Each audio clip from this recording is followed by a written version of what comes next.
बिस्मिल्लाहिर्रहमानिर्रहीम। दोस्तों, आज का मौजू है Dubai global village evening views. तो दोस्तों, ये जो जगह है ये ग्लोबल विलेज की है। इसमें आपको अमेरिकाज, जिसको ये अल अमेरिकीतान कहते हैं, और फिर यूरोप को ये अरोबा, और रशिया, रूसिया, लबनान, फलस्तीन, ईरान, पाकिस्तान, इन मुल्कों की सकाफत को यहाँ पर प्रेजेंट किया गया है। और इस जगह पर सबसे ज्यादा जो प्रेजेंटेशन है, जो सबसे ज्यादा बिल्डिंग्स हैं ग्लोबल विलेज में, वो है UAE, यूनाइटेड अरब एमिरेट्स। तो दोस्तों, ये 7 मुल्कों का एक मुल्क है। इसमें सबसे पहले अबू धाबी या अबू ज़हबी ये एक मुल्क है, फिर दुबई दूसरा मुल्क है, फिर शारजा तीसरा मुल्क है, फिर अजमान चौथा मुल्क है, फिर उम्मल अल क्यूम 5वां मुल्क है, फुजेरा ये 6ठा मुल्क है, और 7वां मुल्क इसका बनता है रास अल खैमा, जिसने इस एमिरेट्स को ज्वाइन किया 1972 में। तो ये बना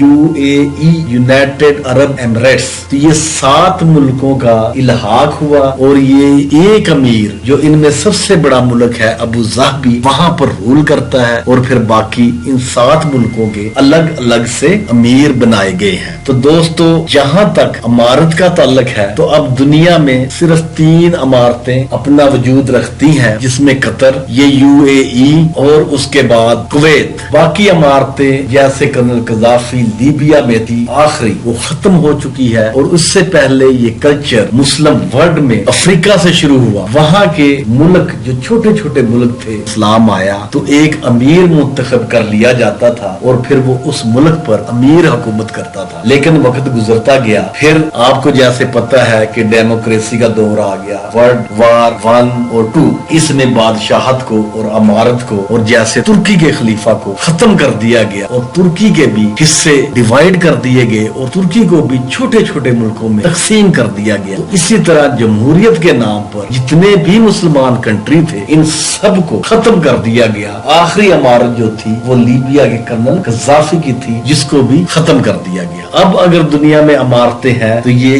UAE की इमारत, यूनाइटेड अरब अमारात या एमिरेट्स, फिर कतर की इमारत और कुवैत की इमारत, ये 3 इमारतें कायम दायम इस वक्त इस दुनिया में है। बाकी सब की सब खत्म हो चुकी है। तो जहां तक UAE का ताल्लुक है, तो इन लोगों ने 1971 में आपस में इत्तेफाक करके इन 7 मुल्कों को और इनकी जो इकानमी है उसको इकट्ठा कर दिया, और फिर इन्होंने टूरिज्म के लिए दुबई को मुंतखब किया, और दुबई पर इतनी इन्वेस्टमेंट की कि अब सारे का सारा दुबई टूरिज्म के तौर पर जाना और पहचाना जाता है।